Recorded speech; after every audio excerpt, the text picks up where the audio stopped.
இவங்களே இன்றைக்கி கொடுவா கருவாடு ஆனோம். ஊர்லேருந்து கொடுவா கருவாடு ஃப்ரெஷ்ஷாக வந்துச்சு. மொச்சக்கொட்டையும் அரை கிலோ வந்துச்சு. மொச்சக்கொட்டை கிடக்குதுனால காய்கறி உருளைக்கிழங்கு இல்லை, முருங்கைக்காய், கத்தரிக்காய். இது மரவள்ளி கிழங்கு போட்டு காய்ச்சிறேன். லைட்டாக இது ஃபஸ்ட்டு எண்ணெய் கொஞ்சமாக ஊற்றி வெங்காயம் தக்காளி போட்டு பூண்டை போட்டு முழு பூண்டை போட்டு காய்கறிகளும் வேக வச்சுட்டேன் அரை வதக்கு. சரியா? இப்போ மசாலா ஊற்ற போகிறேன்.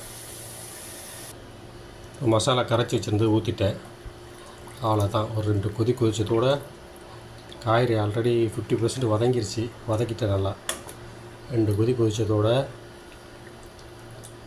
இன்ஷால்லா கருவாடு ஒரு கொதி கொதிச்சதோட கருவாடை இறக்கணும். இல்லாட்டி எல்லாம் கரைச்சி போயிடுவாங்க.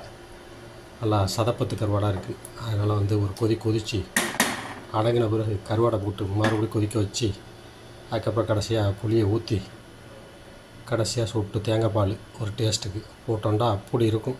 ஆனால் தோசைங்க எல்லாம் மாஷால்லாம் அடிப்பொலி கருவாட்டு குழம்பு.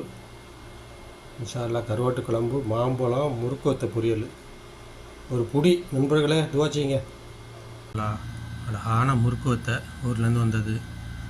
அப்பளமும் ஊர்லேருந்து வந்தது. அடிப்பொலி. அசல் மாம்பழம், செந்தூரா. இன்றைக்கி ஒரு புடி. துவா செய்யுங்க. வேறு என்ன பண்ண முடியும்? துவா தான் செய்யணும்.